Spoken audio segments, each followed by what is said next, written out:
creo que hay más, lo cual es en parte una obviedad, ¿no? Pero creo que hay más riesgo de zombificación en Europa que en Estados Unidos. En Europa, porque la situación financiera de muchos gobiernos europeos sí es complicada.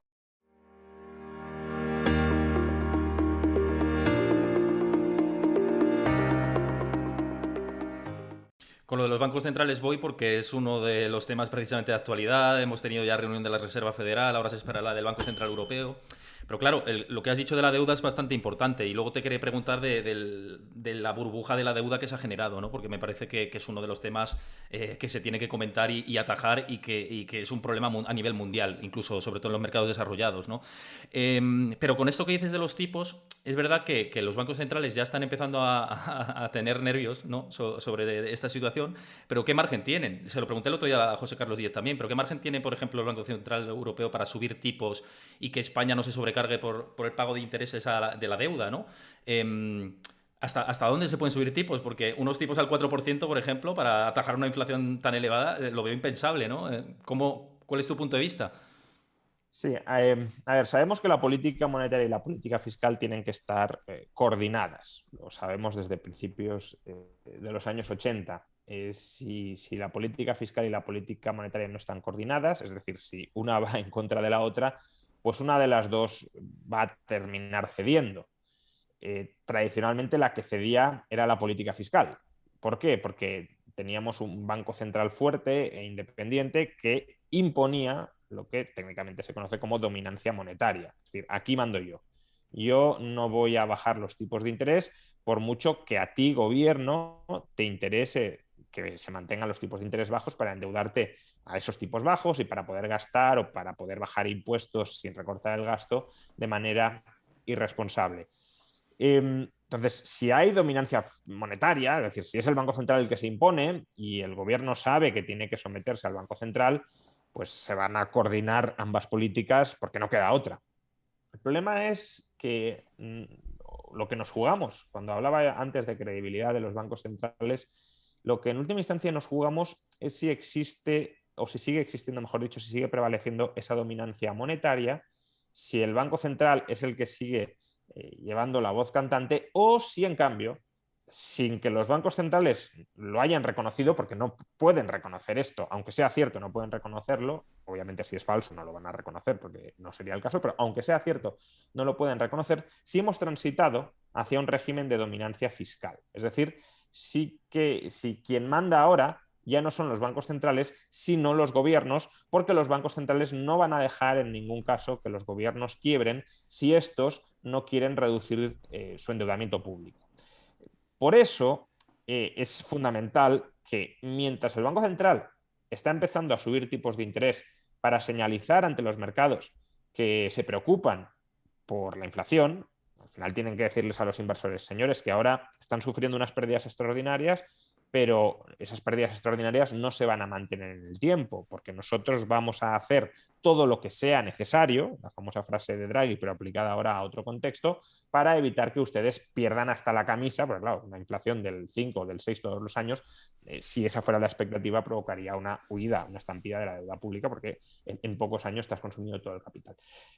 Pero claro, si el Banco Central sube medio punto, sube hasta un punto, ¿no? Parece que este año podría subir los tipos de interés en Estados Unidos, y al mismo tiempo el gobierno gasta sin límite, entonces los inversores dirán, aquí algo falla, aquí el Estado o el gobierno no está en la misma sintonía que el Banco Central.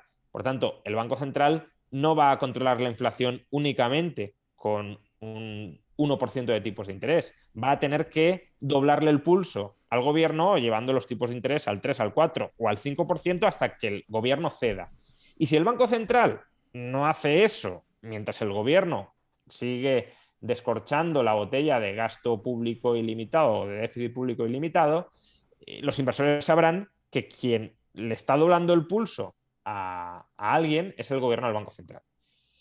Entonces, claro, por eso digo que tienen que ir de la mano, porque si el gobierno, o los gobiernos, no estoy pensando en general, estaba pensando ahora más en Estados Unidos, pero obviamente también es aplicable a la eurozona con algún matiz que ahora comentaré.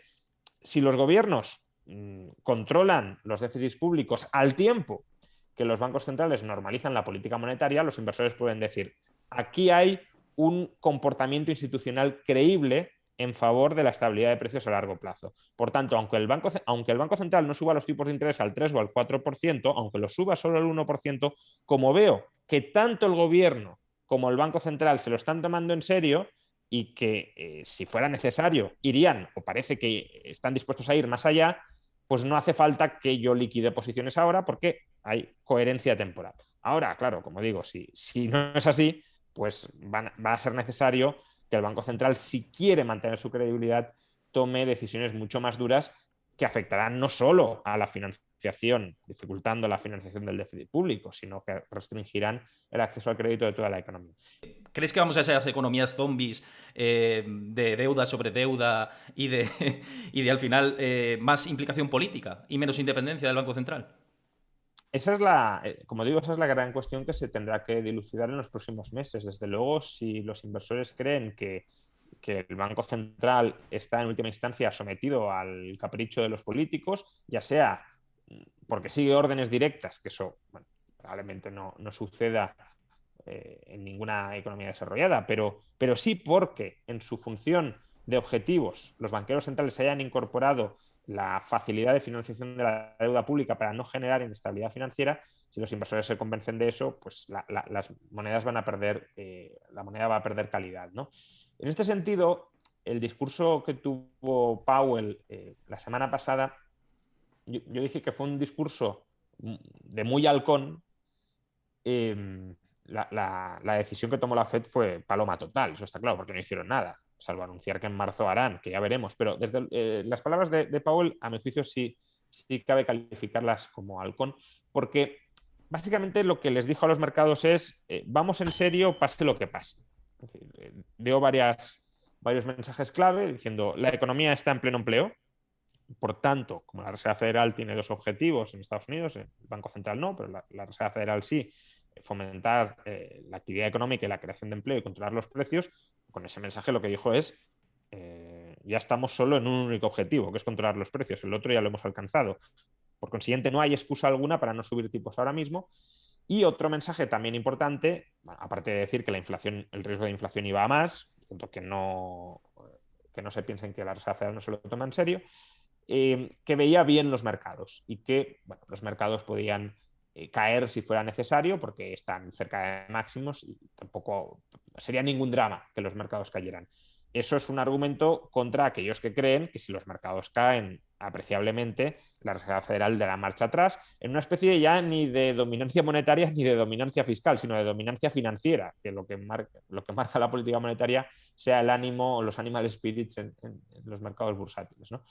Entonces, ahí claramente hay una intención de Powell de mantener su credibilidad o la credibilidad del dólar en este entorno altamente inflacionista. Pero como ya dije, para que esa credibilidad se termine sustanciando, habrá que tomar medidas. Si se llega a marzo y Powell, por lo que sea, por la guerra de Ucrania, porque la bolsa ha caído o porque la inflación empieza a bajar un poquito y por tanto ya nos relajamos, si se llega a marzo y no se toman medidas, pues eso será un golpe importante a la credibilidad de la Fed por haber dicho que va a hacer algo que finalmente no hace y porque objetivamente las circunstancias, sobre todo en Estados Unidos, sí invitan a subir tipos de interés.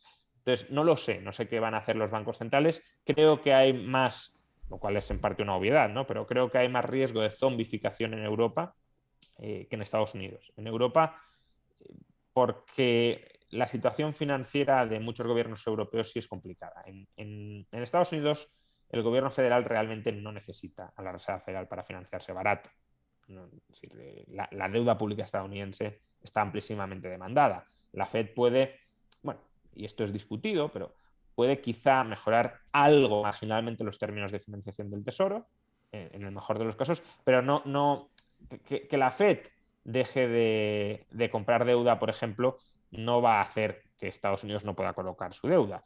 Si sube los tipos de interés, sí, porque bueno, los inversores pueden, bueno, los tenedores de saldos de tesorería, de pasivos de la Fed, pueden preferir invertir esos depósitos en los depósitos remunerados que ofrece la FED a mayores tipos de interés y dejar de comprar deuda pública. Pero desde luego no hay un problema de financiación del gobierno federal estadounidense. Ahora sí hay un problema, o sí puede haber un problema de financiación de varios gobiernos europeos, el italiano, el portugués, el griego, sin duda, y el español también. Entonces, aquí sí es más complicado subir tipos de interés y dejar de comprar deuda pública porque no está nada claro que el euro pueda sobrevivir sin ese régimen de laxitud monetaria.